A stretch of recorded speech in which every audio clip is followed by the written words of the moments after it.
Good day everyone, happy Sunday. So karon gusto na pug ko mag-share sa akong mga learnings ganina sa among pagsimba dinhi sa San Francisco de Assisi Chapel. So karon nga Domingo is the 11th Sunday in ordinary time. So ganina sa gospel di ba duha ka buok ang sambingay. Una mahitungod sa binhi ug ang ikaduha mahitungod sa liso sa mustasa.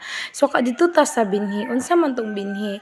So di ba walay lain makapatubo sa binhi kundi ang Ginoo. So bisan pag tiyada kay na nga kanang binhi imong gamiton pero gitanom nimo na siya sa dili pa tiyada nga yuta, dili gid siya motubo. So sama sa tong kinabuhi bisan pag unsa pa ta kaadunahan or unsa pa naa sa atoa pero kung dili ta makig-connect sa Ginoo, wala tay connection sa iya, wala tay pagsalig sa iya, siguro kulang ang atong pag-grow labi na gyud sa spiritual nga bahin, labi na gyud sa atong pakigrelasyon sa Ginoo kay mao man gyud pinaka-importante sa tanan ang pakigrelasyon.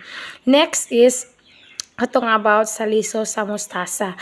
So ang liso sa mustasa gamay kay na siya pero kung mutubo ang mustasa usa siya kadako nga kahoy. So sama ra na pod sa atong pagsalig diha sa Ginoo nga bisan pag grabe na kadaghan gyud mga pagsuway nga niagay sa atong kinabuhi, mga kangit-ngit, grabe na gyud kapitos, kung aduna lang tay pagsalig sa Ginoo bisan pag gamay ra kay na siya nga pagsalig kana ang mudako na siya ug mas kabalo ko nga motabang gyud ang Ginoo sa tuwa na.